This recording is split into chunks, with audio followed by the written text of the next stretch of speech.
Hey guys, I just wanted to tell you about a small issue we had last weekend with the winch. We were up at Stony Lonesome ORV Park, which is kind of a local place here in Alabama. It's up near Coleman.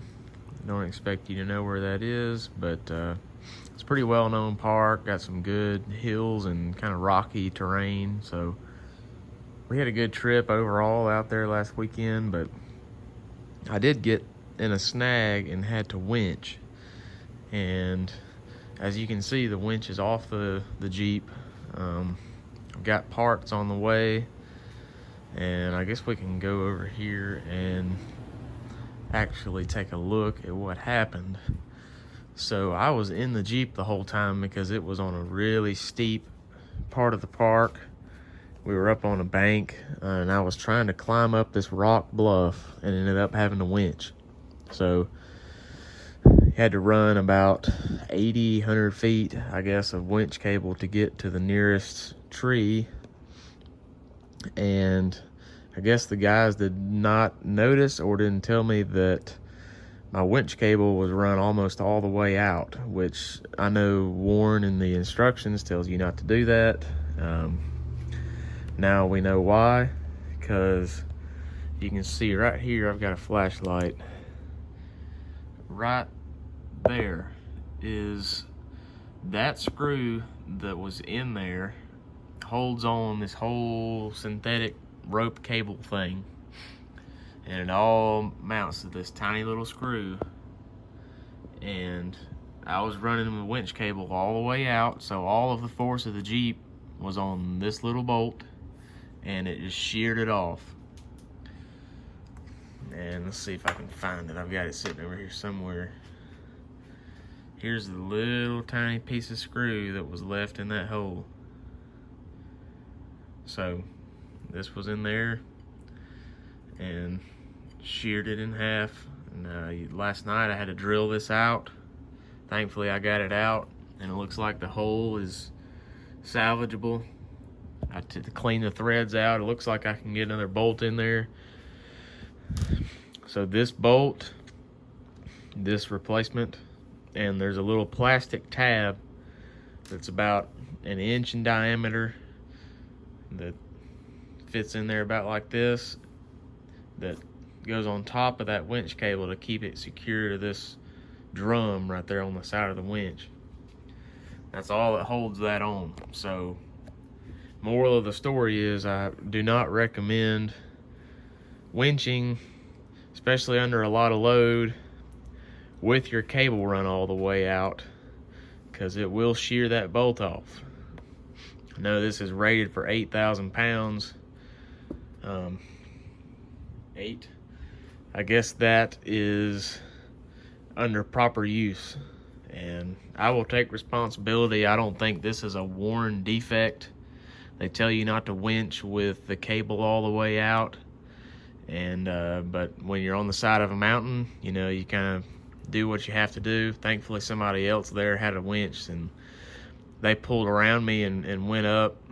They winched themselves up, and then I winched, they winched themselves up and then turned around and winched me up using their winch. So I got up, and everything was good. Everybody stayed safe, but yeah, I wouldn't recommend, again, ever winching with your cable just wrapped around a couple times and then hooked to that anchor right there, because that anchor is weak.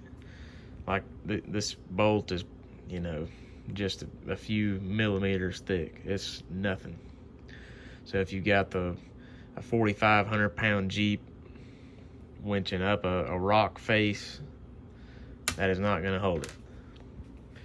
But this is a good time to kind of review the winch, and I was going to do the fishbone off-road bumper too, now that I've got it all apart. Other than this incident last weekend, I've used this winch probably 4 or 5 times total now, and it's had no other issues with it. Like I said, I think this is user error. I take fault for that. Warns against doing that exact thing, but you know, it is what it is. Yeah, I've got the winch off. I stood this up on end here over here on the workbench last night and drilled that bolt out. You got another one coming tomorrow. You know, throw that back in, put the cable back on, and get it all mounted back up to the Jeep. But we can go back over here and kind of look at how this thing mounts up, because I don't think I ever really showed an in-depth process of installing this thing. It's real simple. This bumper is a Fishbone off-road. Got it off Quadratech. I think it was maybe $300 or so. Not just terrible. Yeah, I think it was around 300. But anyway, and then this, you have to order this separately. This is the winch mounting plate. I've got my fair lead still on here. There's no reason to take that off.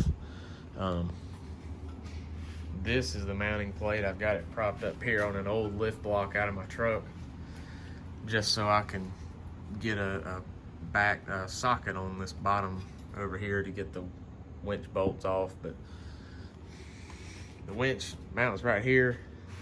It's got a standard mounting pattern. I think it's pretty universal for Warn, Smittybilt, all your major winch companies use the same bolt pattern.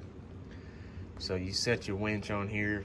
You got 4 bolts that come up from the bottom. That's why I had to prop this up to get under there with a socket. And I just disconnected my positive and negative to the winch to take this off and put it on the workbench over there, instead of having to pull all this wiring out. Just run straight to your battery. I've got a yellow top Optima in there. But yeah, this bumper goes on very easy. You've got 2 bolts on the bottom side, 1 on either side. Put those in. Then you've got 2 more on either side over here. They go to the frame, and you've got this little guy back here that is actually the bolt that holds the sway bar mount on, that you have to remove that, slide this in, and then just screw it back in. So it's a really simple install. It's one of the easiest installs you can do on the Jeeps. Just use factory holes, you know, it's real easy to do. No drilling or anything like that. Yeah, I'm impressed with the bumper so far. It's I wanted something that was I wanted it as light as possible so I don't weigh the front end down, and I don't want anything bulky. The Smittybilt bumper I've actually never liked, the one that everybody usually seems to have, the XRC. It kind of comes down and comes out in front of this tire a little bit more out that way, and I want the most high clearance light thing you can get, and this thing I think was only 40 something pounds, which for solid tubing is pretty good. Yeah, I think that's it. Interesting winch issue, but like I said, I think that's on me. I'm not going to blame Warn for that, and hopefully we'll be able to get this wrapped up and get this cable back on in the next couple days and get back rolling. Thanks.